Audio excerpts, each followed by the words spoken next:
നമ്മുടെ വീട്ടിലെ ബെഡ്ഷീറ്റ് പറ്റത്തില്ലേ? എടി ഞാൻ പറഞ്ഞില്ലേ പന്നിമേ മലപ്പിടുത്തം പിടിച്ചപ്പോ മേരിയാ മുണ്ടാന്നത്, അതിലാകെ ചളിയായിരുന്നില്ലേ? അതെങ്ങനെ ഇത്ര കൃത്യമായിട്ട് നിങ്ങൾ ഇവളുടെ വീട്ടിൽ തന്നെ വന്ന് കയറിയത്? എടി അതിപ്പോ എനിക്ക് പറയാൻ പറ്റുമോ പന്നീരോട്? മേരിയുടെ വീട് അവിടെയുണ്ട്, അതിൽ ഓടണ്ട, നമ്മുടെ വഴി ഓടേ മതിയെന്ന്. അപ്പോ ആ രാത്രിക്ക് നിങ്ങൾ തുണിയില്ലാട്ടോ മനുഷ്യ ആ വീട്ടിൽ ചെന്ന് കേറിയത്? അതാണല്ലോ പതിവ്. എന്റെ കർത്താവേ. എടി അത് പിന്നെ എന്നാ പിന്നെ ഈ ബെഡ്ഷീറ്റിന് പകരം നിങ്ങൾക്കൊരു മുണ്ട് വാങ്ങി കൊടുത്തൂടായിരുന്നോ? അത് മുണ്ടാന്ന് ഞാൻ ഉടുത്തത്.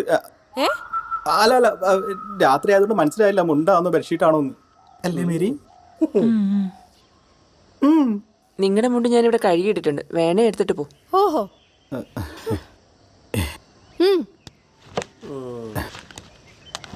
പോട്ടെ മേരി.